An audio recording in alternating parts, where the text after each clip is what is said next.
پیارے دوستو، آج کی اس ویڈیو میں ہم اپنے پیارے نبی صلی اللہ علیہ وسلم کے بچپن کے کچھ واقعات کا ذکر کریں گے۔ ان واقعات میں آپ صلی اللہ علیہ وسلم کی برکت سے بارش کی دعا مانگنا، ایک راہب کا آپ صلی اللہ علیہ وسلم کو دیکھ کر حیران ہو جانا، آپ صلی اللہ علیہ وسلم کے زمانے میں لڑی گئی ایک جنگ کا ذکر، اور ایک معاہدہ جس میں میرے حضور صلی اللہ علیہ وسلم نے بنفس نفیس شرکت فرمائی، یہ واقعات آج کی اس ویڈیو کا حصہ ہیں۔ تو دوستو، ایک بار مکہ میں قحط پڑا تو لوگوں نے جناب ابو طالب سے کہا کہ آپ بارش کے لیے دعا فرمائیے۔ ابو طالب ایک مجمع کے ساتھ میرے حضور صلی اللہ علیہ وسلم کو ساتھ لے کر کعبۃ اللہ میں حاضر ہوئے، اور آپ صلی اللہ علیہ وسلم کی پشت مبارک خانہ کعبہ کے ساتھ لگا دی۔ آپ نے اپنی انگلی سے آسمان کی طرف اشارہ کیا اور دعا مانگی۔ بادلوں کا کہیں نام و نشان نہیں تھا، اشارہ کرتے ہی بادل امنڈ آئے اور اس قدر بارش ہوئی کہ ندی نالے بہنے لگے۔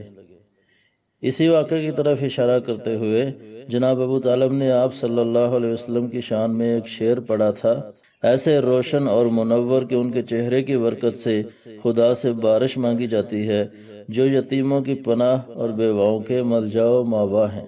بعض روایات کے مطابق جب آپ صلی اللہ علیہ وسلم کی عمر مبارک 12 برس ہوئی تو جناب ابو طالب آپ صلی اللہ علیہ وسلم کو لے کر تجارت کے لیے ملک شام کی سفر کی طرف روانہ ہوئے۔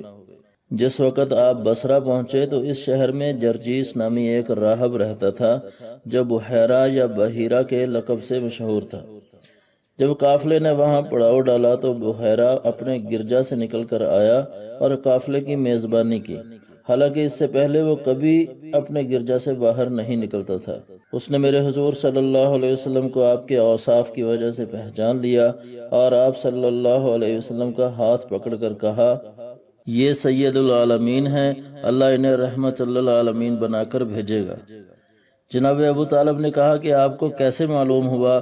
تو اس نے کہا کہ تم لوگ جب گھاٹی کے اس جانب آ رہے تھے تو کوئی بھی درخت یا پتھر ایسا نہیں تھا جو سجدے کے لیے نہ جھکا ہو، اور یہ چیزیں صرف نبی کو سجدہ کرتی ہیں، اور پھر میں ان کی مہر نبوت سے بھی پہچانتا ہوں، جو کندھے کے نیچے ایک سیب کی طرح ہے، اور ہم انہیں اپنی پرانی کتابوں میں بھی پاتے ہیں۔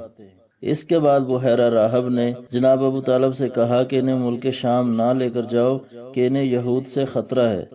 چنانچہ 2 غلاموں کے ساتھ آپ صلی اللہ علیہ وسلم کو واپس مکہ بھیج دیا گیا۔ ایک لڑائی جو تاریخ میں حرب الفجار کے نام سے مشہور ہے، وہ بھی آپ صلی اللہ علیہ وسلم کے بچپن کے زمانہ میں لڑی گئی۔ یہ لڑائی چونکہ ممنوع مہینوں میں لڑی گئی تھی، اس لیے اس لڑائی کا نام حرب الفجار پڑ گیا۔ آپ صلی اللہ علیہ وسلم اس لڑائی میں بعض دن اپنے چچاؤں کو تیر پکڑاتے تھے اور خود بنفس نفیس اس لڑائی کا حصہ نہیں بنے تھے۔ اور سب سے آخر میں ایک معاہدے کا ذکر جو میرے حضور صلی اللہ علیہ وسلم کی موجودگی میں ہوا۔ آپ صلی اللہ علیہ وسلم بعد میں فرمایا کرتے تھے کہ اس معاہدہ کے وقت میں بھی وہاں موجود تھا۔ اس معاہدہ کے مقابلے میں اگر مجھے سرخ اونٹ بھی دیے جاتے تو میں ہرگز پسند نہ کرتا، اور اگر اب بھی اس قسم کے معاہدے کی طرف بلایا جاؤں تو ضرور شریک ہوں گا۔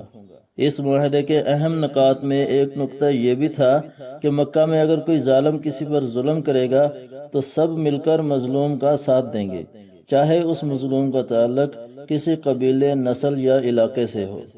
تو دوستو، یہ تھے میرے حضور، میرے سرکار اور میرے آقا صلی اللہ علیہ وسلم کی زندگی کے چند واقعات۔